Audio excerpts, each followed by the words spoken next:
Hello दोस्तों, chase the goal के इस YouTube चैनल के ऊपर मैं अनुपम एक बार फिर से आप सभी लोगों का हार्दिक अभिनंदन करता हूं। हम लोग टाइम एंड डिस्टेंस को लेकर के बात कर रहे थे और आज की जो क्लास होगी, आज की क्लास काफी ज्यादा इंपॉर्टेंट होने वाली है। तो आपको ये क्लास शुरू से लास्ट तक जरूर देखनी है, क्योंकि इस क्लास के अंदर हम ट्रेन वाले क्वेश्चन जो आपके एग्जाम के दृष्टिकोण से काफी ज्यादा इंपॉर्टेंट हैं, उन सभी क्वेश्चंस को आज की क्लास में डिस्कस करेंगे। और जो क्वेश्चंस की जो पीडीएफ है ये आपको टेलीग्राम चैनल के ऊपर मिलेगी। तो टेलीग्राम चैनल को यदि अभी तक आपने ज्वाइन नहीं किया है तो डिस्क्रिप्शन के अंदर टेलीग्राम का लिंक दिया गया है, आप वहां पर जाकर के टेलीग्राम चैनल को जरूर ज्वाइन करिए, क्योंकि उस टेलीग्राम चैनल के ऊपर आपको क्वेश्चंस की पीडीएफ मिलेगी। आगे जो भी क्लासेस होंगी उनके जो भी नोट्स हैं वो आपको टेलीग्राम चैनल के माध्यम से ही आप लोगों तक पहुंचाए जाएंगे। तो आप टेलीग्राम चैनल को जरूर ज्वाइन करिए। क्लासेस यदि आपको पसंद आती हैं तो आप क्लास को लाइक जरूर किया करिए तथा ज्यादा से ज्यादा लोगों को शेयर करिए, ताकि ज्यादा से ज्यादा लोग हमसे जुड़ सकें और इन क्लासों का फायदा ले सकें।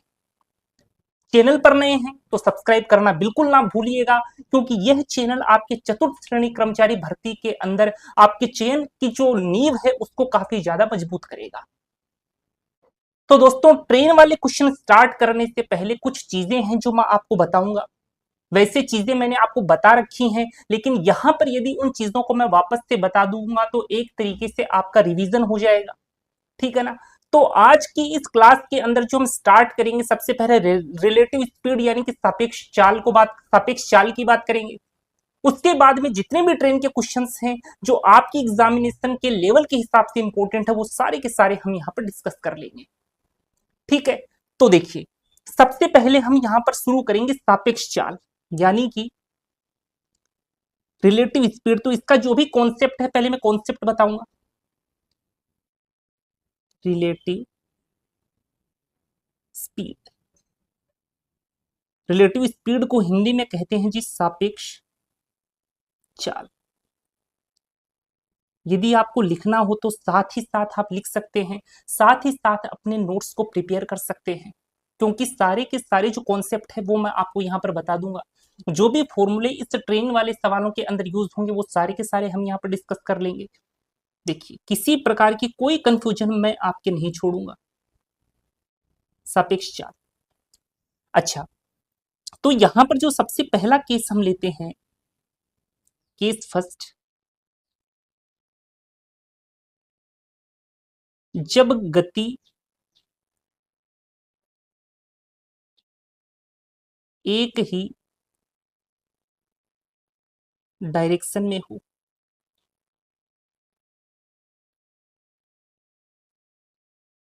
When motion is in same direction, ठीक है ना।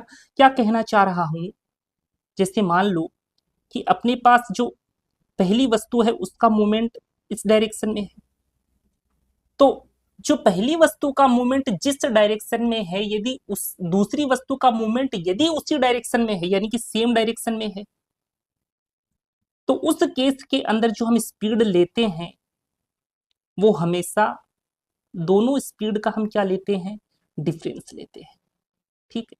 तो एक चीज तो आपको ये ध्यान में रखनी है, चाहे बात बसों की हो, चाहे ट्रेनों की बात हो, चाहे किसी भी चीज की बात हो जिसके अंदर मोशन है, जिसके अंदर गति है, यदि दो वस्तुओं की जो डायरेक्शन है वो सेम है, तो आप हमेशा जो भी उन दोनों की स्पीड है उसका क्या लेंगे, अंतर लेंगे, बड़े में से छोटे को घटाएंगे। सेकंड केस की यदि हम बात करें, केस सेकंड, जब गति विपरीत यानी कि अपोजिट डायरेक्शन में हो। When motion is in opposite direction, यानी कि यदि पहली वस्तु ऐसे मूवमेंट कर रही है, ऐसे मोशन कर रही है, और दूसरी वस्तु ऐसे मोशन कर रही है, यानी दोनों के डायरेक्शन क्या है, अपोजिट है। तो दोनों के डायरेक्शन अपोजिट है तो दोनों की स्पीड क्या होगी, ऐड हो जाएगी। मान लो जो पहली वस्तु है उसकी डायरेक्शन ऐसी है और जो दूसरी वस्तु है उसकी डायरेक्शन ऐसी है। पहले की जो स्पीड है वो s1 है, दूसरे की स्पीड s2 है। क्योंकि दोनों की जो डायरेक्शन है वो अपोजिट है, इसलिए हम अब यहाँ पर जो स्पीड काम मिलेंगे वो स्पीड क्या आएगी, दोनों स्पीड का क्या करना पड़ेगा, एडिशन करना पड़ेगा। तो यही आपकी कॉन्सेप्ट होता है रिलेटिव स्पीड का, सापेक्ष चाल का। ठीक है, अब यहां पर भी दो केस बनते हैं। एक तो होता है जब ट्रेन जो है किसी आदमी को क्रॉस करे, तो दो केस वहां पर बनेंगे। और जब ट्रेन जो है वो किसी अनदर ट्रेन को क्रॉस करे, चलती हुई ट्रेन को, या फिर किसी प्लेटफॉर्म को क्रॉस करे, तो वहां पर अलग केस होगा। प्लेटफॉर्म को हटाओ, आप केवल ट्रेन की बात करेंगे। देखो, क्योंकि रिलेटिव स्पीड तो मोशन वाली दो ट्रेनों के बीच में, तो ये वाला कॉन्सेप्ट अप्लाई होगा। तो जो यहां पर हम पहला एक पॉइंट लिखते हैं, पॉइंट नंबर फर्स्ट, जब ट्रेन किसी चलते हुए आदमी को, वीडियो को स्किप बिल्कुल मत करिएगा, क्योंकि काफी इंपॉर्टेंट चीजें मैं आपको अभी यहां पर बताऊंगा। ठीक है ना। जब ट्रेन किसी चलते हुए आदमी को पार करे, तो यहां पर भी अपने पास दो केस होंगे। केस फर्स्ट क्या है, जब दोनों की डायरेक्शन सेम हो, जब दोनों की डायरेक्शन समान हो या सेम हो, यानी कि जिस डायरेक्शन के अंदर ट्रेन मूव कर रही है, सेम उसी डायरेक्शन में आदमी मूव कर रहा है, तो इस केस में बताओ स्पीड क्या होगी। अभी मैंने आपको बताया था दोनों का अंतर लेंगे। और केस सेकेंड, जब दोनों की जो डायरेक्शन है वो अपोजिट है, अपोजिट डायरेक्शन, जिस डायरेक्शन में आदमी मूवमेंट कर रहा है, मोशन कर रहा है, ट्रेन उसके अपोजिट डायरेक्शन में मोशन कर रही है, तो इस केस में जो स्पीड होगी वो कितनी होगी, s1 प्लस s2 होगी। ठीक है, तो यहां पर यदि हम बात करें, जो फॉर्मूला क्या होता है अपने पास, चाल बराबर दूरी बट्टा समय, यही तो होता है। या फिर मैं समय के फॉर्मेट में लिखता हूं, टी को ऐसे इक्वल के उस साइड लेकर लिखूं मैं, तो क्या आएगा अपने पास, T equal to D upon S. ऐसा ही तो होता है। चाल बराबर दूरी बट्टा समय से मैंने जो समय है उसकी वैल्यू निकाली है। अब एक चीज ये देखो, जब मोशन कौन कर रहा है, दोनों मोशन कर रहे हैं। अब ये बताओ मुझे, यहां पर डी आप क्या यूज करोगे, डी केवल आप ट्रेन की लेंथ ही तो यूज करोगे। भाई आदमी के पास तो कोई लेंथ होती नहीं है, तो आदमी की लेंथ तो क्या हो जाएगी, जीरो। तो टी बराबर लेंथ ऑफ ट्रेन अपॉन, अब यहां पर स्पीड कौन सी आएगी, रिलेटिव स्पीड आएगी। क्यों, क्योंकि ट्रेन भी मोशन कर रही है और जो आदमी है वो भी मोशन कर रहा है, यानी कि रिलेटिव स्पीड काम में लेंगे। तो यहां पर मैंने लिख दिया s1 प्लस माइनस s2। ठीक है, डायरेक्शन यदि सेम है तो माइनस का साइन लेंगे, डायरेक्शन यदि अपोजिट है तो प्लस का साइन लेंगे। ठीक है, कोई कंफ्यूजन यहां आपकी होनी नहीं चाहिए। ये तो होगा आदमी के केस में, चाहे ट्रेन किसी आदमी को क्रॉस करे या किसी खंबे को क्रॉस करे, तो या फिर किसी पेड़ को क्रॉस करे, जिसके पास कोई लेंथ नहीं है, जिसकी लेंथ जीरो है, वहां पर आप रिलेटिव स्पीड के केस में ये वाला फॉर्मूला यूज करेंगे। ठीक है, अब जब ट्रेन, दूसरा एक पॉइंट बी आप लिखिएगा, जब ट्रेन किसी दूसरी चलती हुई ट्रेन को क्रॉस करे, तो सेम की सेम दो केस यहां पर बनेंगे। पहला केस होगा जब दोनों ट्रेनों की डायरेक्शन सेम हो, दोनों ट्रेनों की डायरेक्शन सेम होगी तो जो स्पीड आएगी तो वो क्या आ जाएगी अपने पास, s1 माइनस s2। दोनों की डायरेक्शन जब अपोजिट होगी तो जो स्पीड होगी, जो रिलेटिव स्पीड होगी, वो अपने पास कितनी आ जाएगी, s1 प्लस s2। ठीक है, तो यहां पर जो हम टाइम लिखेंगे, t इक्वल टू क्या होता है अपने पास, डी अपॉन एस होता है।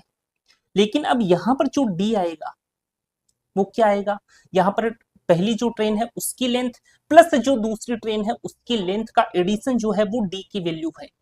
वहां पर तो जो आदमी की लेंथ थी वो 0 थी, तो डायरेक्ट हमने वहां पर 0 पुट कर दिया था, इसलिए केवल जो ट्रेन की लेंथ थी वही हमने यूज की थी। लेकिन यहां पर जो टी है अपने पास वो कितना आ जाएगा, टी बराबर पहली ट्रेन की लेंथ मान ली हम लोगों ने L1, दूसरी ट्रेन की लेंथ हम लोगों ने मान ली L2 अपॉन, अब रिलेटिव स्पीड काम में लेंगे S1 प्लस माइनस S2। ठीक है, तो ये फॉर्मूला आपको एक ध्यान में रखना है।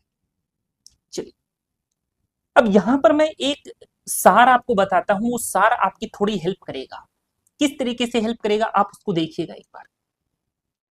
एक सार है, इसको थोड़ा आप ध्यान में रखिएगा।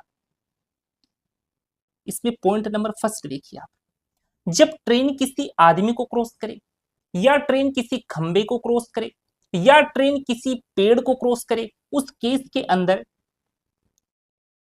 जो स्पीड होती है वो क्या लेते हैं हम, चाल बराबर दूरी बटा समय ही लेते हैं, यानी ट्रेन खुद को क्रॉस करती है।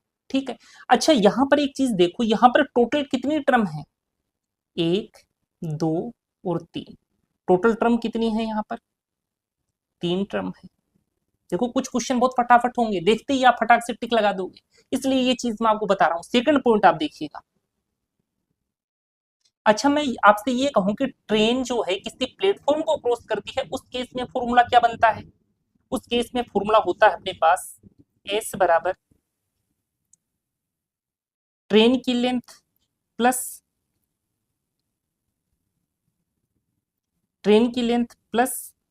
प्लेटफॉर्म की लेंथ अपॉन टी, यही तो होता है फॉर्मूला।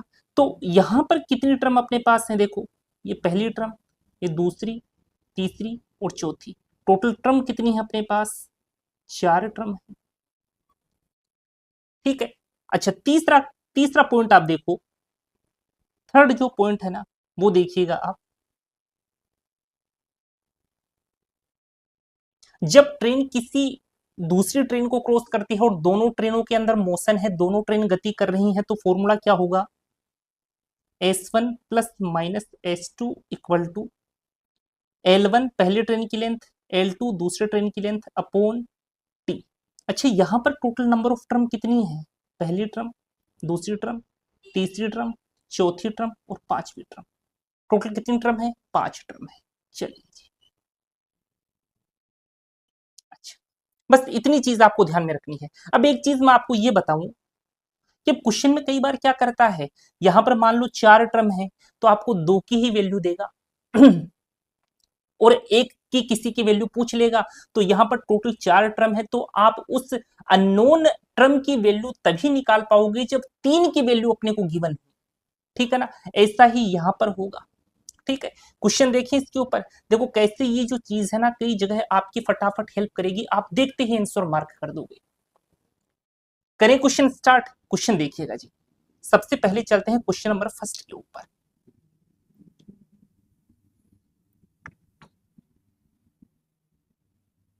ये वाला क्वेश्चन देखिएगा। क्वेश्चन क्या कहा, एक रेलगाड़ी की लंबाई 300 मीटर है, वह 72 किलोमीटर प्रति घंटे की रफ्तार से एक खंबे को कितनी देर में पार कर जाएगी। ट्रेन किसको क्रॉस कर रही है, खंबे को क्रॉस कर रही है, यानी ट्रेन खुद को क्रॉस कर रही है। कितनी देर में पार कर जाएगी, टाइम पूछा है। तो सबसे पहले तो ये जो 72 किलोमीटर प्रति घंटे में दिया गया है, इसको किस में कन्वर्ट करो, मीटर प्रति सेकंड में कन्वर्ट करोगे, तो 72 इंटू 5/18 करोगे, 18 चौक 72 होता है, 5 चौके 20, यानी कि 20 मीटर प्रति सेकंड क्या है, ट्रेन की क्या है, स्पीड है। अब देखो कितनी देर में पार कर जाएगी, तो चाल बराबर क्या होता है, दूरी बटा समय होता है। उसने टी की वैल्यू पूछी है, तो टी बराबर डी अपॉन एस हो जाएगा। डी क्या यूज करोगे आप, इतना लिखने की जरूरत नहीं है, देखो ये पहला सवाल है इसलिए थोड़ा सा डिटेल में मैं बताने की कोशिश कर रहा हूं। तो उसने क्या पूछा है, कितनी देर में पार कर जाएगी, तो टी इक्वल टू, अब डी क्या है, डी तो यहाँ पर ट्रेन की लंबाई ही है, क्योंकि जब भी मैंने आपको क्या कहा था, ट्रेन खुद खुद को किस केस में क्रॉस करती है? जब वह किसी आदमी को क्रॉस करे, किसी खंबे को क्रॉस करे, किसी पेड़ को क्रॉस करे। इसका मतलब क्या है कि ट्रेन खुद ही को क्रॉस कर रही है। डी की जगह पर ट्रेन की लेंथ यूज करेंगे। ट्रेन की लेंथ कितनी है? 300 मीटर है। 300 अपॉन, अच्छा ट्रेन की स्पीड कितनी है? स्पीड है जी 20। इस जीरो से ये जीरो कट गया, तो टी इक्वल टू कितना आ गया अपने पास? 15 सेकेंड। तो आंसर क्या होगा अपना? ये जो 15 सेकेंड है ना, यही आपका आंसर होगा। सिंपल सवाल था, समझ में आया होगा। अगला क्वेश्चन देखिएगा, इसमें वैसे समझने वाली कोई चीज भी नहीं थी। ये क्वेश्चन देखिए, 260 मीटर लंबी एक ट्रेन 120 मीटर लंबी एक दीवार को, अब दीवार के पास लेंथ होती है, जैसे प्लेटफॉर्म के पास लेंथ होती है, किसी सुरंग के पास लेंथ होती है, किसी ब्रिज के पास लेंथ होती है, वैसे दीवार के पास लेंथ होती है। ठीक है, 260 मीटर लंबी एक ट्रेन 120 मीटर लंबी एक दीवार को 19 सेकंड में पार कर जाती है। ट्रेन की चाल किलोमीटर प्रति घंटा में कितनी है? तो फटाफट करो ना आप, स्पीड पूछा है। अब ट्रेन किसको क्रॉस करेगी? ट्रेन एक तो दीवार को क्रॉस करेगी, एक खुद को क्रॉस करेगी, यही तो बात है ना। तो 260 मीटर लंबी क्या है? ट्रेन है। दीवार कितनी लंबी है? 120 है, यानी 260 में 120 को जोड़ेंगे तो कितना आएगा? 380 आएगा। इस 380 को रख दो ऊपर, अपॉन कितनी देर में क्रॉस करती है? 19 सेकंड में क्रॉस करती है, 19 को रख दो नीचे। तो ये जो मामला है ये चल रहा है मीटर प्रति सेकंड के अंदर, लेकिन उसने किसमें पूछा है? किलोमीटर प्रति घंटा में पूछा है। तो किससे मल्टीप्लाई करूंगा? 18/5 से मल्टीप्लाई करूंगा। ये लो, मल्टीप्लाई कर दिया। कटने वाली चीजें काट दो, काटते हैं जी। ये 20 आ गया, ये 4 आ गया, 18 चौक कितना होता है? 72 होता है, यानी 72 किलोमीटर प्रति घंटा क्या हो जाएगी? ट्रेन की स्पीड हो जाएगी। ऑप्शन नंबर थर्ड जो है ना, वो आपका यहाँ पर सही आंसर होगा। ठीक है, इजी था ना सवाल। सारे सवाल देखेंगे जो आपके लिए इंपॉर्टेंट हो सकते हैं। वैसे चतुर्थ श्रेणी कर्मचारी का कोई मुझे लगता नहीं है पेपर कोई बहुत हाई फाई लेवल का सेट करेंगे। ठीक है, देखिए सवाल, वैसे जो भी पीवाईक्यू क्वेश्चन है वो भी मैं आपको सारे करवा दूंगा। जितने भी अब तक अधीनस्थ बोर्ड ने पूछे हैं, चाहे वीडियो का पेपर हो, चाहे पटवारी का पेपर हो, या वनपाल का पेपर हो, वन रक्षक का पेपर हो, महिला सुपरवाइजर का पेपर हो, हॉस्टल वार्डन का पेपर हो, उसमें जितने अब तक मैथमेटिक्स के सवाल पूछे गए ना, वो सारे के सारे मैं आपको सोल्व करवाऊंगा। ये क्वेश्चन देखिए, 270 मीटर लंबी एक रेलगाड़ी 54 किलोमीटर प्रति घंटे की चाल से एक व्यक्ति को कितनी देर में पार करेगी? व्यक्ति को पार कर रही है, यानी ट्रेन खुद को पार कर रही है। डी की जगह पर केवल ट्रेन की लेंथ यूज करेंगे। टी पूछा है, तो टी बराबर क्या होगा? ट्रेन की लंबाई क्या है? 270 मीटर, तो 270 को रखो ऊपर, अपॉन नीचे क्या रखेंगे? स्पीड रखेंगे। रेलगाड़ी की स्पीड कितनी है? 54 किलोमीटर प्रति घंटा है। इसको मीटर प्रति सेकंड में कन्वर्ट करेंगे तो 54 को किससे मल्टीप्लाई करेंगे? 5/18 से मल्टीप्लाई करेंगे। 54 का भाग लगाएंगे 18 में, कितना आएगा? 3 आएगा। उस 3 को मल्टीप्लाई करोगे 5 से, कितना आ जाएगा? 15 आ जाएगा। तो 15 को नीचे रख दो। ठीक है, अब बस काटपीट कर लो, करते हैं काटपीट। 15 एकम 15 बच गया, कितना? 12 15 7 105, 15 8 120, यानी टाइम कितना लगेगा जी? 18 सेकंड लगेगा। तो 18 सेकंड जो है ना, वो आपका यहाँ पर सही आंसर हो जाएगा, ऑप्शन नंबर फर्स्ट। चले अगले क्वेश्चन पर। अगला क्वेश्चन देखिए, ये देखिएगा,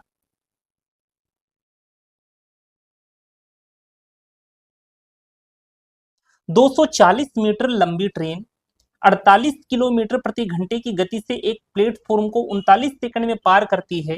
प्लेटफॉर्म की लंबाई मीटर में कितनी है? प्लेटफॉर्म की लंबाई पूछा है। ट्रेन की लंबाई कितनी दे रखी है? 240 मीटर। अच्छा, ट्रेन की स्पीड कितनी है? 48 किलोमीटर प्रति घंटा है। इसको किस में कन्वर्ट करना पड़ेगा? मीटर प्रति सेकंड में कन्वर्ट करना पड़ेगा। तो कर लो इसको मीटर प्रति सेकंड में कन्वर्ट। 48 को किससे मल्टीप्लाई करोगे? 5/18 से। ठीक है, कटने वाली चीजें काट दो। 6 × 18, ये 8 पर कट गया, 8 पंजे 40, तो 40/3 क्या आ गई? ट्रेन की स्पीड आ गई मीटर प्रति सेकंड के अंदर। ठीक है जी, तो 40/3 बराबर, अब ऊपर क्या लेंगे? ट्रेन किसको क्रॉस कर रही है? एक प्लेटफॉर्म को क्रॉस कर रही है, यानी ट्रेन खुद को क्रॉस कर रही है और प्लेटफॉर्म को क्रॉस कर रही है। दोनों की जो भी लेंथ है उसका एडिशन डी की वैल्यू बनेगा।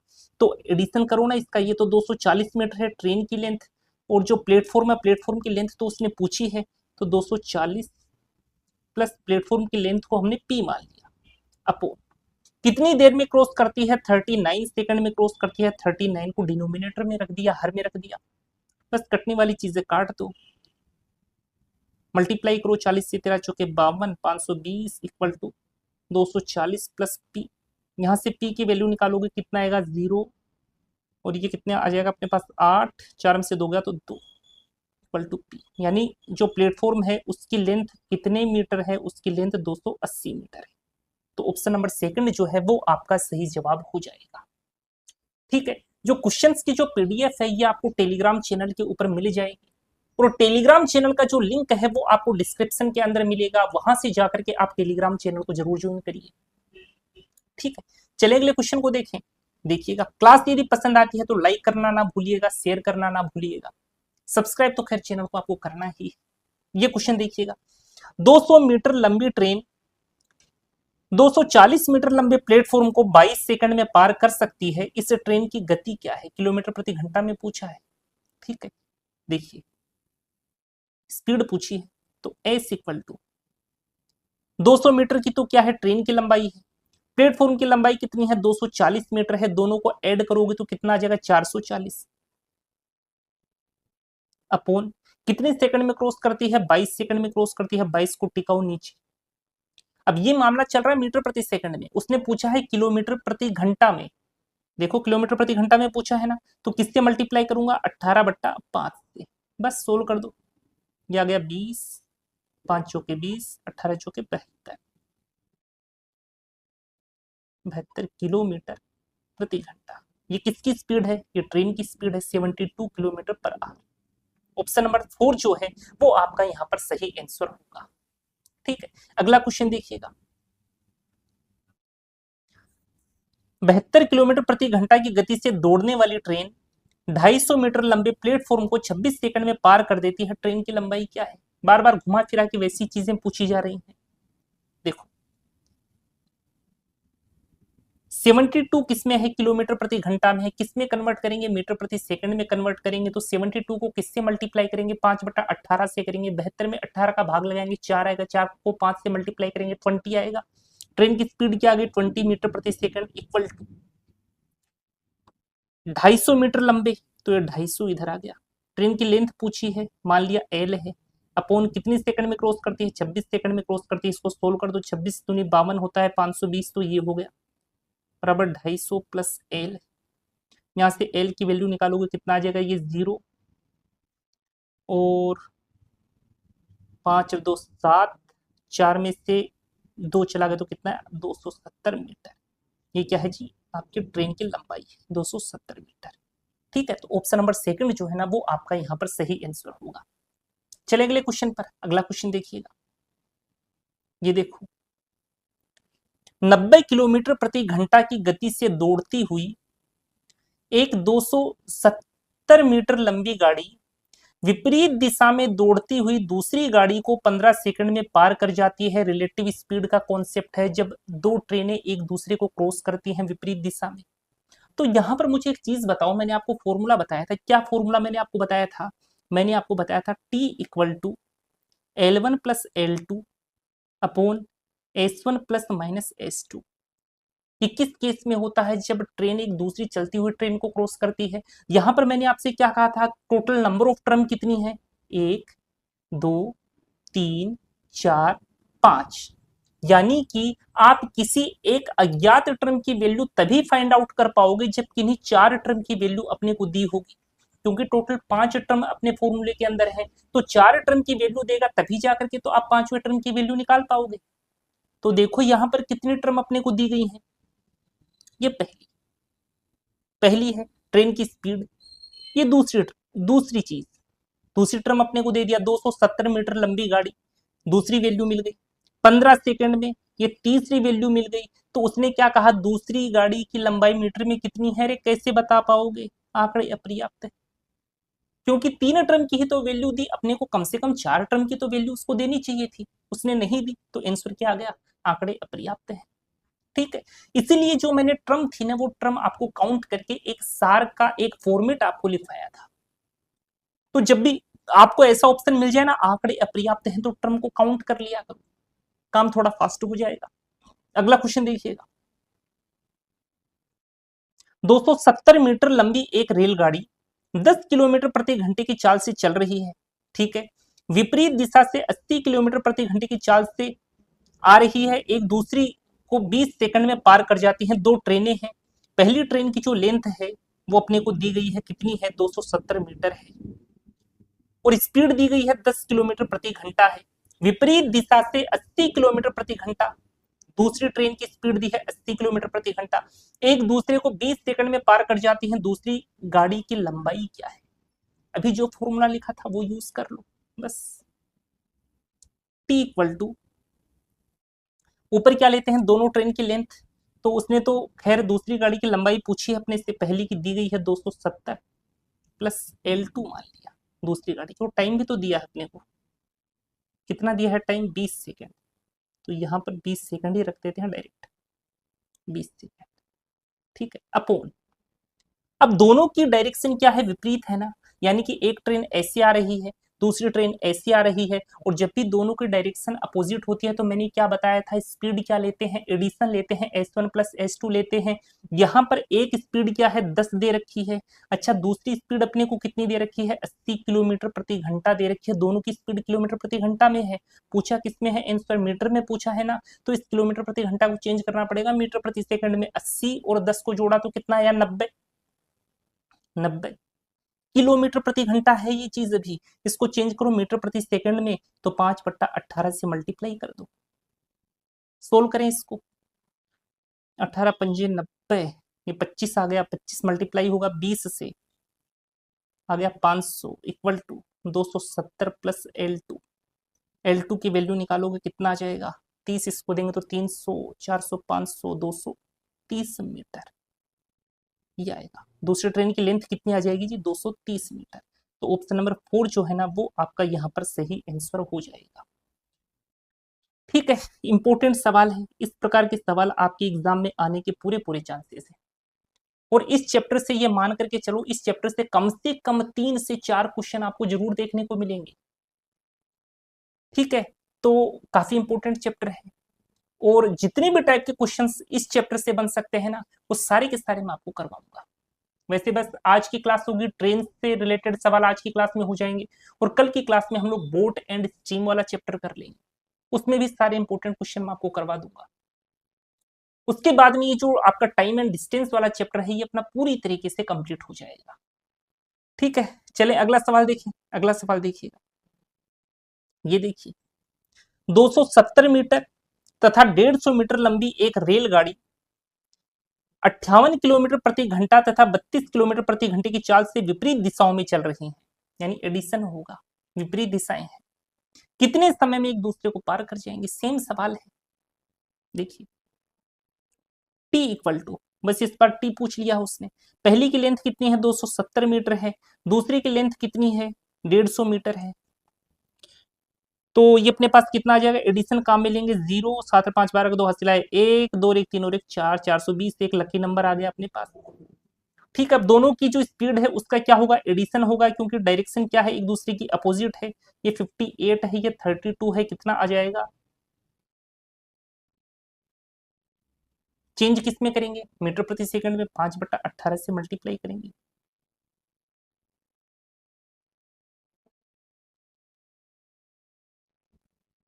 ठीक है, अब इसको सोल्व कर देंगे, देखो कितना आता है अपने पास, 25 एकम 25, पीछे कितना बच गया, 15 2 17, 170,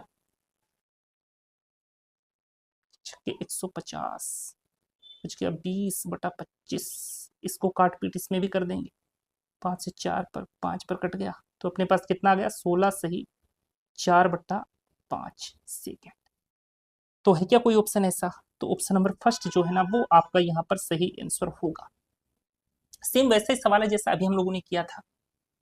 चले अगले क्वेश्चन पर, रिलेटिव स्पीड के सवाल हैं भाई, ये इंपॉर्टेंट होते हैं एग्जाम के दृष्टिकोण से। ये क्वेश्चन देखिएगा, 200 मीटर की एक बराबर, देखो ऑप्शन दिया है आंकड़े अपर्याप्त है, तो टर्म को पहले काउंट करिएगा। 200 मीटर की बराबर लंबाई की दो रेलगाड़ियां, यानी कि दो वैल्यू तो अपने को दे दी, दो टर्म की वैल्यू अपने को दे दी। ए और बी विपरीत दिशा से, विपरीत दिशा की बात कर रहा है, कितने टर्म चाहिए, 5, दो टर्म दे चुका है, आकर एक दूसरे को 16 सेकंड में पार कर जाती हैं, 3 टर्म की वैल्यू दे दी। ए गाड़ी की रफ्तार क्या है, आंकड़े अपर्याप्त है, फोर्थ ऑप्शन। क्योंकि कम से कम 4 टर्म की वैल्यू तो देता, तभी तो 5वीं टर्म की वैल्यू निकाल पाते, तो आंसर डायरेक्ट हम लोगों ने लगा दिया आंकड़े अपर्याप्त है। ठीक है, चले अगले क्वेश्चन पर। अगला क्वेश्चन देखिएगा, एक रेलगाड़ी प्लेटफॉर्म पर खड़े हुए एक आदमी को 20 सेकंड में पार कर जाती है, यानी कि ट्रेन खुद को क्रॉस कर रही है। कितना टाइम लग रहा है खुद को क्रॉस करने में, ट्रेन खुद को क्रॉस करती है जी 20 सेकंड में, तथा 29 सेकंड में 135 मीटर लंबे एक प्लेटफॉर्म को क्रॉस कर जाती है। प्लेटफॉर्म को क्रॉस करने का क्या मतलब है, ट्रेन खुद को क्रॉस करती है और प्लेटफॉर्म को क्रॉस करती है, यानी कि ट्रेन खुद को क्रॉस कर रही है और प्लेटफॉर्म को क्रॉस कर रही है। कितने सेकंड के अंदर कर रही है, 29 सेकंड के अंदर कर रही है। तो यहां पर मैं आपसे ये पूछूं कि मुझे ये बताओ कि ट्रेन जो है प्लेटफॉर्म को क्रॉस करने में कितना टाइम लगा रही है, तो आप डायरेक्ट क्या करोगे, टी की वैल्यू यहां पुट करोगे ना, तो यहां से क्या आएगा कि प्लेटफॉर्म को क्रॉस करने में कितना टाइम लग रहा है, 9 सेकंड लग रही है। ट्रेन प्लेटफॉर्म को क्रॉस करने में कितना टाइम लगा रही है, 9 सेकंड लगा रही है। उसने क्या पूछा है, 135 मीटर लंबे एक प्लेटफॉर्म को पार कर जाती है, रेलगाड़ी की स्पीड क्या है, तो एस इक्वल टू प्लेटफॉर्म की लेंथ कितनी है अपने पास, 135 मीटर, और इस 135 मीटर लंबे प्लेटफॉर्म को क्रॉस करने में ट्रेन को कितना टाइम लगता है, 9 सेकंड लगती हैं, तो 9 का भाग लगा दो, और मामला किस में आएगा, मीटर प्रति सेकंड में आएगा, मीटर प्रति सेकंड। इसको सोल्व कर लो बस, 9 एक कम 9, बच गया 4, 9 पंजे 45, तो एस की वैल्यू कितनी आ गई जी, 15 मीटर प्रति सेकंड। ये ट्रेन की स्पीड है, बहुत कम स्पीड है जी ट्रेन की, तो ऑप्शन नंबर फर्स्ट। अब यहां पर कई लोगों की कंफ्यूजन हो सकती है, क्या कंफ्यूजन हो सकती है कि लेंथ जो है प्लेटफॉर्म की ले ली, प्लेटफॉर्म को क्रॉस करने में टाइम कितना लगा, 9 सेकंड लगा, यानी कि 15 मीटर प्रति सेकंड प्लेटफॉर्म की क्या है, स्पीड है। अरे प्लेटफॉर्म की स्पीड कहाँ होती है, स्पीड तो प्लेटफॉर्म की कभी हो ही नहीं सकती, प्लेटफॉर्म कहाँ दौड़ता है, प्लेटफॉर्म तो फिक्स रहता है ना, तो ये स्पीड किसकी है, ट्रेन की स्पीड है। तो यहां पर यदि आप इसको ऐसे लिखना चाहते हैं ना, एस इक्वल टू, अगर यहां पर कोई डाउट आए, कई के डाउट ऐसे आता है कि जब भी ट्रेन किसी प्लेटफॉर्म को क्रॉस करती है तो इसका मतलब तो ये हुआ कि ट्रेन खुद को और प्लेटफॉर्म को क्रॉस करती है, तो उस फॉर्मेट में भी आप इस फॉर्मूले को लिख सकते हो, लेकिन उस केस में यहां पर ट्रेन की लेंथ आएगी प्लस यहां पर प्लेटफॉर्म की लेंथ आएगी, और अपोन में कौन सा टाइम आएगा, 29 आएगा, यानी कि ट्रेन खुद को और प्लेटफॉर्म को क्रॉस करने में जितना टाइम लगा रही है वही तो हर के अंदर आएगा, वही तो डिनोमिनेटर में आएगा। लेकिन इसकी अपने को जरूरत ही नहीं है, डायरेक्ट अपना काम हो रहा है। आप क्या करो, केवल प्लेटफॉर्म की लेंथ यूज कर लो, और केवल प्लेटफॉर्म को यूज क्रॉस करने में ट्रेन को जो टाइम लगा है वो डिनोमिनेटर में यूज कर लो, वहां से ट्रेन की स्पीड आ जाएगी। ठीक है, तो आंसर कितना आ गया आपका, 15 मीटर प्रति सेकेंड। ठीक है, इस प्रकार के सवाल भी एग्जाम में काफी ज्यादा बार पूछे गए हैं जी, इंपोर्टेंट है। चले अगले सवाल पर। अगला सवाल देखिएगा, क्वेश्चन नंबर 12।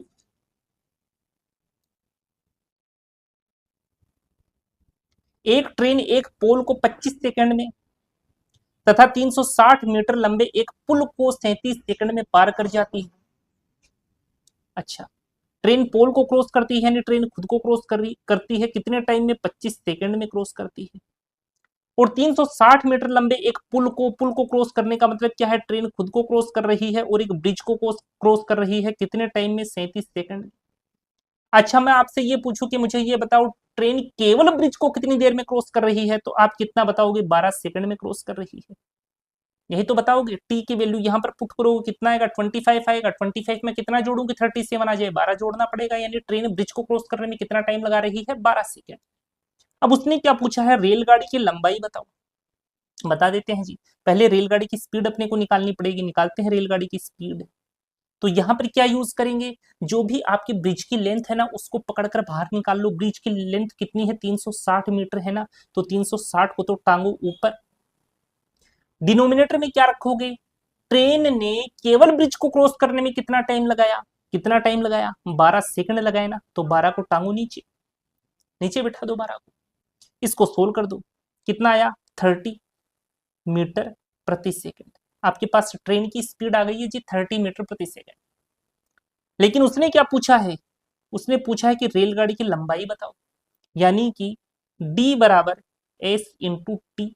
डी की वैल्यू पूछी है, डी क्या है, ट्रेन की लेंथ है, बता देते हैं जो d बराबर, अच्छा ट्रेन की स्पीड कितनी है 30 है, 30 रखा। ट्रेन ने खुद को क्रॉस करने में कितना टाइम लगाया है, ट्रेन ने खुद को क्रॉस करने में 25 सेकंड लगाए हैं, तो इधर 25 लिख दो, सोल्व करो, 25 नहीं 75, 750 मीटर। तो 750 मीटर जो होगा ना, वो आपका यहाँ पर सही आंसर हो जाएगा।